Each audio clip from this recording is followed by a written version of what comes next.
দ্রুত।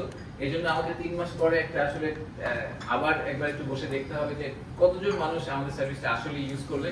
যদি ইউজ না করে থাকেন এটা আমাদের ব্যর্থতা। আমাদেরকে একটা রাস্তা বের করতেই হবে যাতে ব্যবসায়ীরা জানতে পারে যে আমাদের এই সার্ভিসটা অ্যাভেলেবল এবং ওনারা সার্ভিসটা এভাবেই নিতে পারেন, ওদেরকে হেঁটে গিয়ে কারোর কাছে হাত পা ধরতে হবে না এই সার্ভিসটা পাওয়ার জন্য।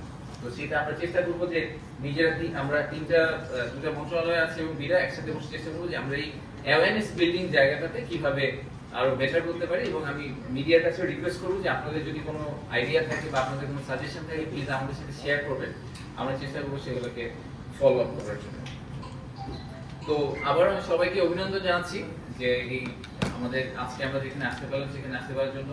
24 ঘন্টার মধ্যে হয়ে যাবে বলা হচ্ছে, 3 মাস পরে আমরা এটাও চেক করবো যে আমরা আসলে 24 ঘন্টার মধ্যে পারলাম কিনা। বাট আমি খুবই আশাবাদী যে যেহেতু আমাদের দুজন সিনিয়র লিডার আছেন সরকারের, ওনারাও এটার ব্যাপারে কমিটেড। সো আমার ধারণা যে আমরা হয়তো আসলে সার্ভিসটা 24 ঘন্টার মধ্যে দিতে পারবো, সেটা একটা আমরা নতুন এক্সাম্পল দেশের জন্য সেট করতে পারবো।